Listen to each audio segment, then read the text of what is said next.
Nous allons maintenant voir comment calculer le rapport quantité de CO2 sur l'énergie libérée.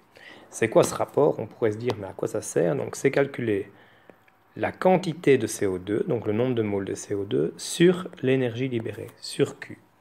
Alors, quelle est l'utilité de ça? C'est de savoir justement quelle est la quantité de CO2 libérée pour une certaine quantité d'énergie. Donc, il faut déjà que je sache, première chose, quelle quantité de CO2 ai-je quand je libère une mole de octane dans ce cas-ci. Bien, je sais que je vais fabriquer 8 moles de CO2. Donc, je sais déjà que mon numérateur, ce sera 8, puisque je vais former 8 moles de CO2. Maintenant, il faut que je cherche l'énergie que je vais libérer.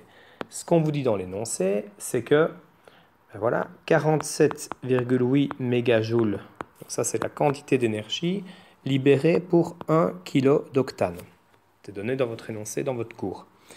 Et donc, moi je n'ai pas 1 kg d'octane, je sais qu'au départ j'en ai une mole. Oui, mais ça ne me donne pas la masse d'octane.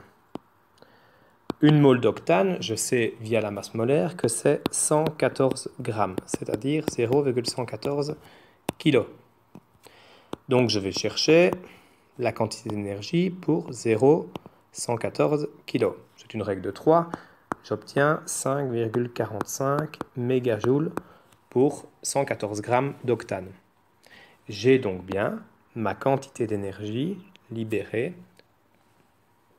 par cette réaction. Et donc, ça fait 8 sur 5,45. Et 8 sur 5,45, j'ai donc un rapport de 1,47 mol par mégajoule.